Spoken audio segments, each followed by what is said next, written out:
So first of all congratulations అన్న. Thank you.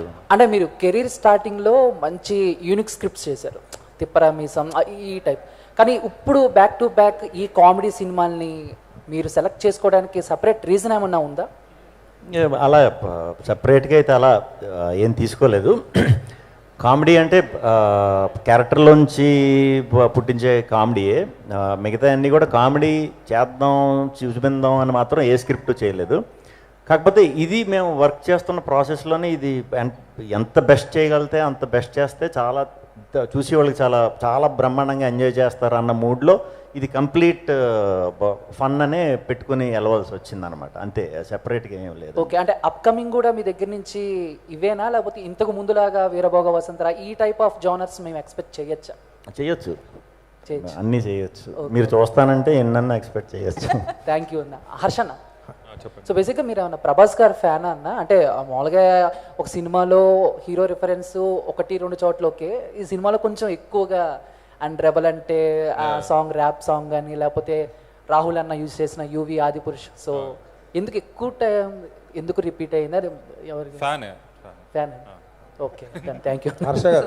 Harsha, ఇది youthful ఎంటర్టైనర్గా project చేశారు కానీ హర్రర్ కామెడీ అనేది ఎందుకు దాచిపెట్టారు? అంటే అది సర్ప్రైజ్ ఇద్దామని. ఇప్పుడు కామెడీ ఉందంటే జనాలు ఎలాగో థియేటర్కి వస్తారు కదా, వచ్చినప్పుడు చిన్న బోనస్ లాగా అనుకున్నాము. ఇంకా ఫస్ట్ హాఫ్ ఎలాగో యూత్ఫుల్ ఎంటర్టైనర్ లానే ఉంటుంది కదా, సో చిన్న సర్ప్రైజ్ ఎలిమెంట్ థియేటర్కి వచ్చాక కొత్త ఎక్స్పీరియన్స్ ఇద్దామని, అంతే. చాలా విషయాలు కాంటెంపరీ విషయాలు కూడా కామెడీగా చాలా విషయాల్ని చొప్పించారు రైటింగ్లో. అవును, అది సిచ్యుయేషనల్గా అక్కడక్కడ ఆన్ సెట్స్లో రాసినవా, ముందే ప్రిపేర్డ్ స్క్రిప్ట్స్ అవి? అదే ఒక 70% అయితే ముందే రాసుకుని 30% అప్పటికప్పుడు ఇంప్రవైజ్ చేసి చాలా చేసాము. ఏదైనా సీరియస్ విషయం చెప్పాలన్నా, ఎక్కువ మందికి వైడర్ ఆడియన్స్కి రీచ్ కావాలన్నా బేసిక్ ప్లాట్ఫామ్ అనేది హ్యూమరే.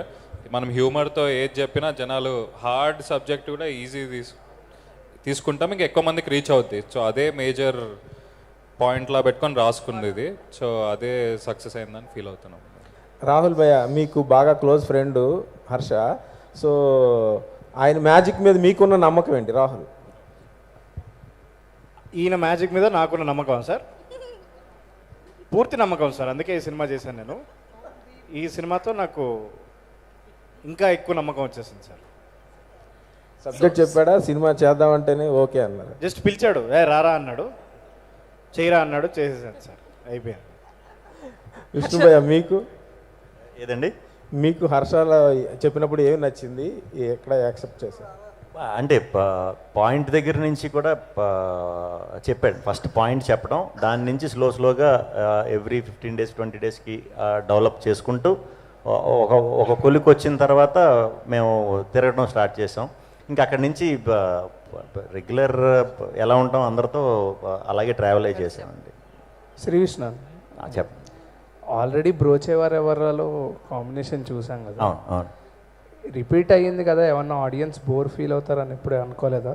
అంటే రిపీట్ నాకు తెలిసి ఇప్పుడు దాకా ఈ ట్రయో ఒక 30-40 మా ట్రయో అదే అంటున్నానండి. అదే ఇప్పుడు ఒక కాంబినేషన్ సక్సెస్ అయినప్పుడు, యాక్సెప్టెన్స్ వచ్చినప్పుడు జనాన్ని నుంచి అందరూ రిపీట్ చేసేస్తూ ఉంటారు అందరూ. నేను అలా ఎప్పుడు చేయలే, ఇది కూడా అనుకోకుండా కుదిరింది.